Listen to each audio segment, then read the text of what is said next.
Welcome to this video about Erasmus University's Master's Program in Media and Creative Industries. In this video, I will explain what this program is about, give you an example of the subject matter we discuss in the course, and will tell you how this program can help you in your future career. But first, let me introduce myself. My name is Erik Hitters, and I'm an associate professor in the field of media and creative industries. In my research, I focus on the organizational and business side of the media, creative industries, and I specifically look at issues of change and transformation, of innovation, strategy, and how people and organizations deal with these issues. And I'm also the academic coordinator of this master's program, which means that I monitor the alignment and content of the courses we offer, and I constantly look at how this program stays up to date and relevant for today's societal challenges.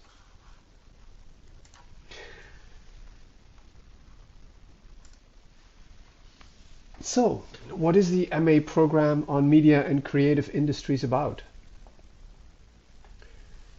What are the kinds of organizations, the businesses, products, and services that we discuss in this program? In this picture, you can see some of these mentioned specifically. We focus on the intersection of the media industries and the cultural and creative industries. And these are, of course, overlapping sectors, but our focus is more on the reproduction of content, on experiences, on services, and less so on original creative arts. So we focus less on subsectors such as fine arts, architecture, crafts, but still, creative production is always at the core. But all of the creative industries that we discuss are heavily mediatized, and that means that they are distributed by media, they are consumed and experienced through media and digital platforms.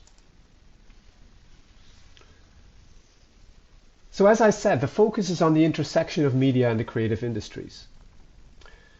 These consist of firms, entrepreneurs, and organizations that are engaged in the creation, production, and distribution of cultural, symbolic, experiential, or informational goods and services. And they rely heavily on large-scale, digitalized, mediated communication and distribution.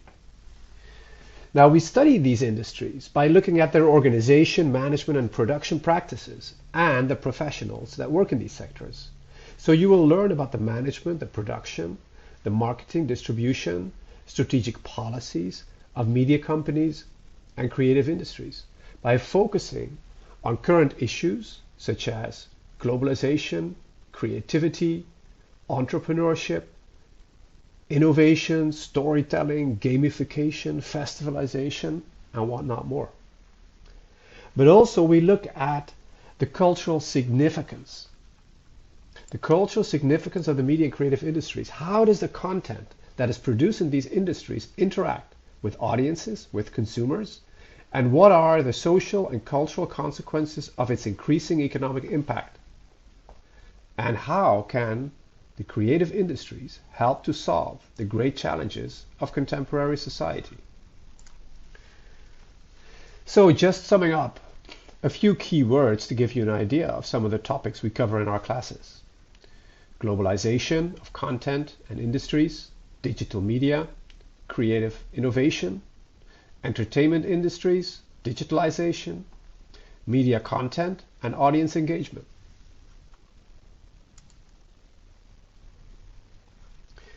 And what do the classes look like in our master's program? All of our classes in media studies are small, meaning that we work in groups of 20 to 25 students, even though we offer the occasional lecture for a larger group of students. That happens when we have, for example, a guest lecturer from a company. The atmosphere is very international. Classes are informal and participatory, allowing a lot of interaction and discussion in an atmosphere of exchanging knowledge and ideas. In addition, we also offer opportunities for you to do your final capstone, your master's thesis, in collaboration with a company. And here on this slide, you see the picture of some of them.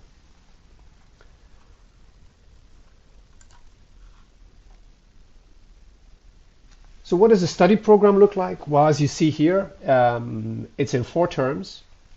It consists of 8 courses of 5 European credits and 1 master's thesis project of 20 credits in total.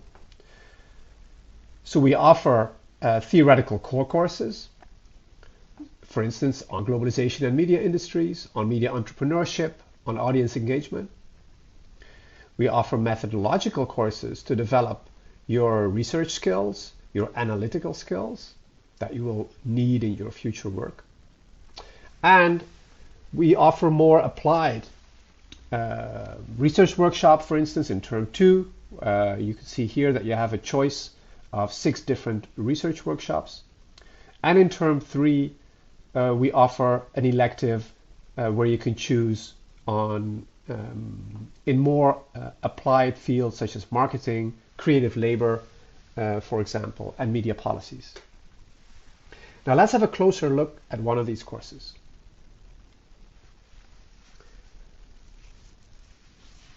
So we're deep diving into my own course, Management of Media and Creative Industries.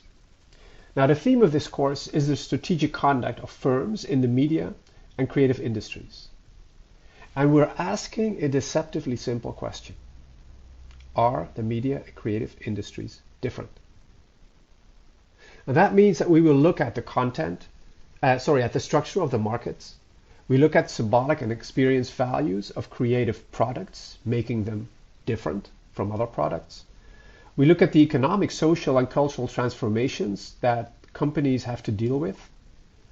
We focus on technologies, on the streaming industries, on the film industries, on music, digital media, and so forth. And we do that in active seminars, small groups, as I said, 20 to 25 students, active with examples, discussing examples of contemporary research. You can bring your own, or you need to bring your own ideas, your own examples. We do case studies of companies, and we look at current issues that companies have to deal with. It also includes guest appearances of experts from academia and practice. Now, one overarching theme that will feature prominently in this course is the phenomenon of disruption. Many new companies have entered into the field of media and creative industries. And you can see a few here that we all know: Netflix, Spotify, TikTok.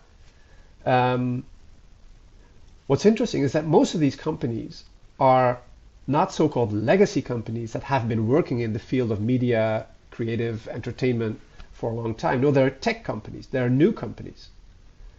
And these tech companies have contributed to this larger trend that we call the platformization of distribution. So the legacy companies are challenged by newcomers, tech companies that are entering into the field and are starting to dominate culture, creativity, and entertainment.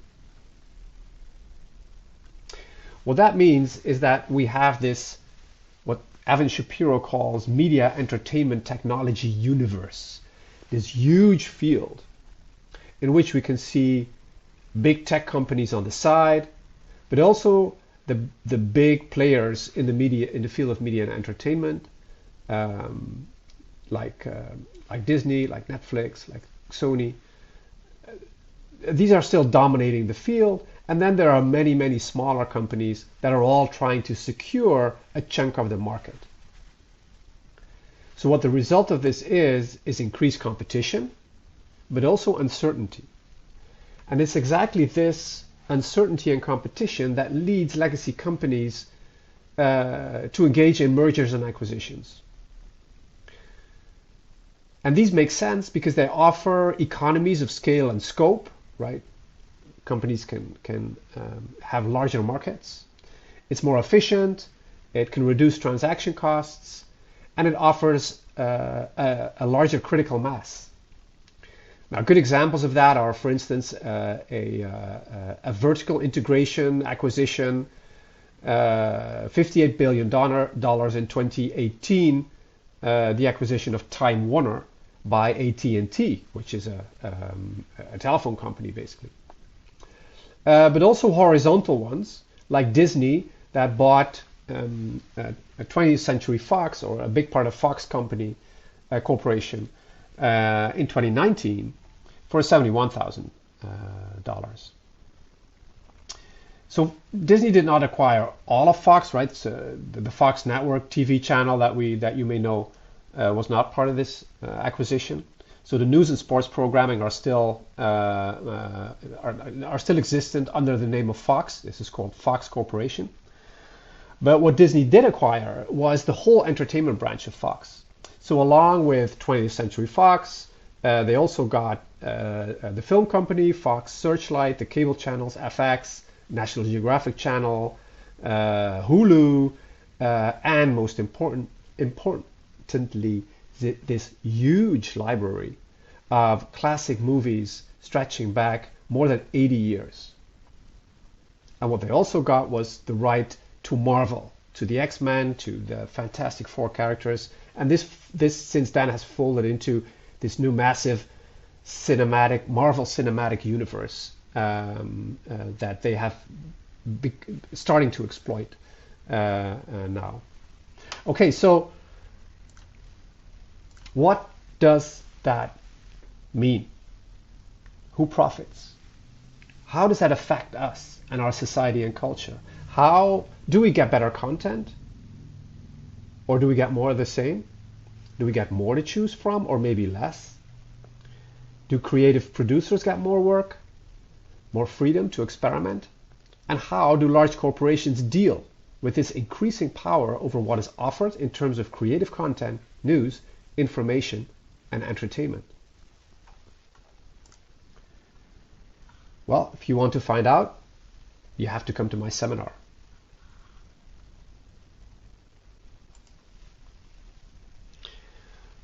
Okay, summing up.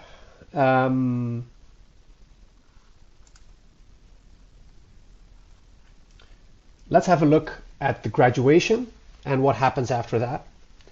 Once you've successfully obtained your degree in media and creative industries, where may you find employment?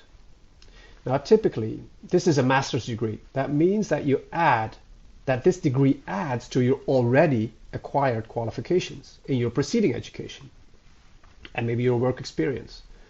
So this MA adds to your profile and makes you more competitive on the job market. And as you can see in this slide, most of our graduates end up working in the media and creative industries, either in communications and PR, or marketing, advertising, and sales, while others end up in management positions, or they start their own businesses, or start working as freelancers. Some of them even go into academia, into research, and they obtain a PhD.